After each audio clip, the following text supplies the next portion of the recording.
Hello Internet, I'm Zod and welcome to the first part of an experimental series of Let's Play videos.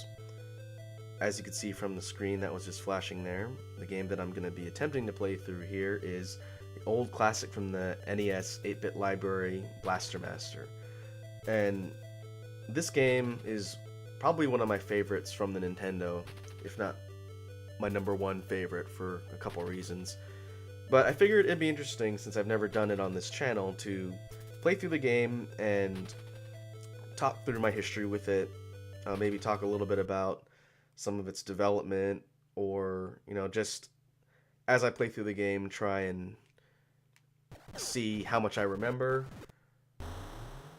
And that should be an interesting little experiment. So that was the demo playing there. And we'll go ahead and get started.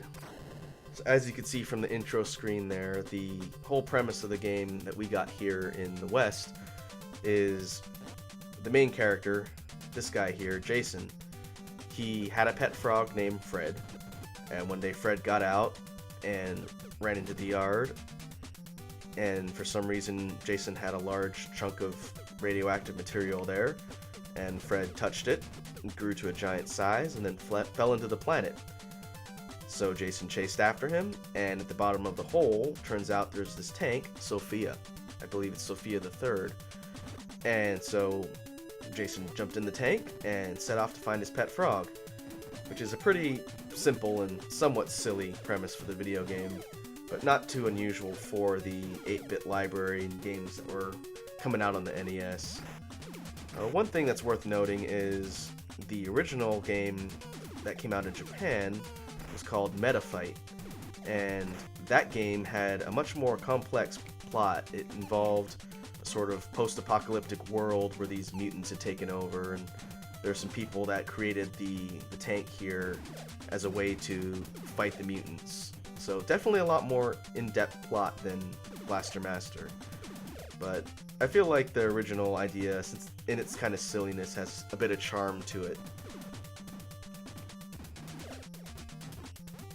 As we play through, I did want to sort of put a disclaimer on this LP, since, again, I'm not a professional Let's Player. I have played through a lot of video games, but I don't do it on camera with a mic in my face for recording. The caveat I wanted to toss out is I am definitely not a Let's Player or speedrunner, so I'm going to get through this game as best I can. I know it pretty well, but it definitely won't be a speedrun type deal, and I'm sure I'll make tons of mistakes. So I just wanted to warn anyone who might be looking for a speedrun Let's Play. That's definitely not going to be what this is. Also, interestingly enough, I am recording this now, and this is the second time I've attempted to record a Let's Play of this game. The first time I was able to record everything with my audio set up and my video set up, but because I haven't done Let's Plays before, I used the wrong codec for audio on my capture software, which basically made it unusable when I imported it into my editing software. So I had audio and video, but no in-game audio, making it useless to me. And I had played through, I'd say, about 2/3 of the game, but it didn't take me that long, so while it was annoying, it didn't really make a big difference. I figured I'll just set aside some time to play through it again and hopefully learn from the mistakes I made in that first run, because it's a shame that I don't have the actual footage usable, because there were some pretty good fights and there's definitely some close calls that would have been entertaining to watch. But oh well, here we are playing through it now, hopefully for real. When I get through recording this, if there's an issue with the audio, then I will be very disappointed. And so, just to sort of talk about the gameplay as I'm rambling for the intro here. Most of the game is the side-scrolling sections where you're in Sophia, exploring the different environments and jumping around and shooting things. When Jason gets out of the tank and goes into the dungeons, it goes to the top-down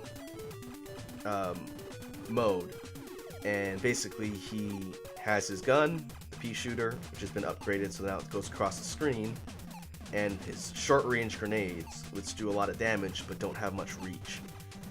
And so, going through the first couple dungeons here, I'm trying to upgrade my gun as high as I can, just to make my life easier later. Hopefully I'll be able to get through the boss without sustaining a lot of damage, but it's not really necessary since the first boss is pretty easy. But later on, having a maxed out gun will make my life easier and make those fights go a little bit more smoothly. So we'll see. One of the mechanics in Blaster Master when it comes to the gun levels, on the left side of the screen, that gun meter, each power-up I get raises that by 1, but if I get hit, it downgrades my gun 1 level, so it becomes weaker again. So, in that regard, this game, like most old-school Nintendo games, definitely punishes errors and carelessness. Unfortunately, it doesn't have a whole lot of rewards for playing well. I guess the rewards is you don't get weaker.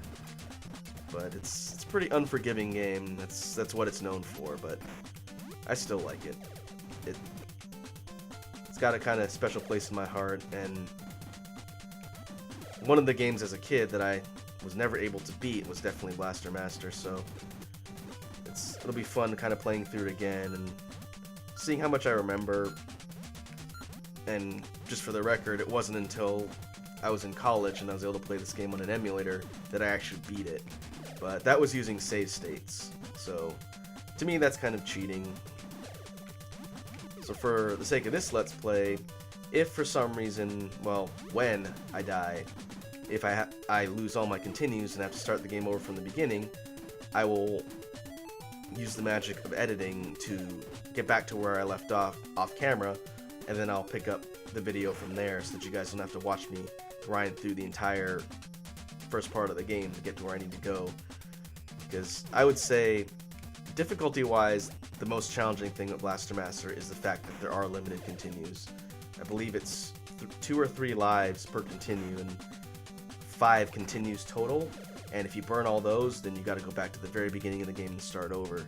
So it's definitely one of the more unforgiving 8-bit games out there.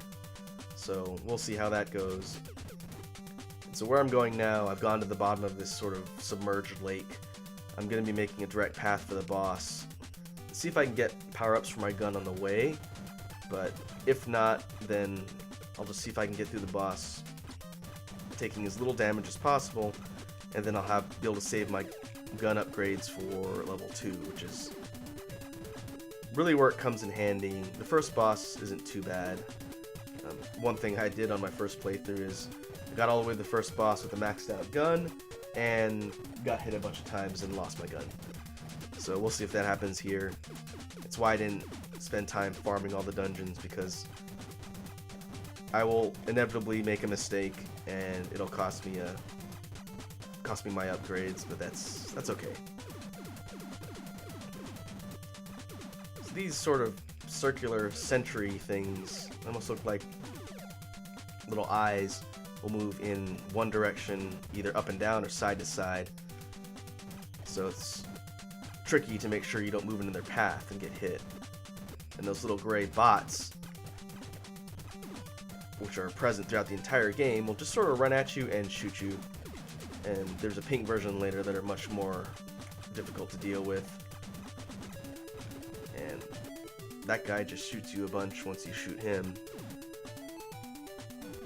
And these floating heads are kind of tough, but they drop warhead missiles, which, as you can see on the menu here, these are consumable weapons, sub-weapons that Sophia can use.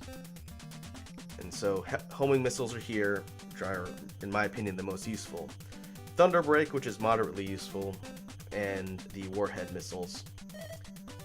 I will keep it on Thunder Break for now, since I might have to use that weapon in level 2. You'll see. I could make a detour and get some of the homing missiles, but it's not super necessary for where I'm going. I mostly just want to make it through the first level quickly and then move on. So here's the first boss. I am going to try a different strategy here, against Mother Brain, because when I previously tried this, I basically tried to shoot her from afar, and that cost me my gun. And it turns out I could have just done that and saved myself a lot of trouble.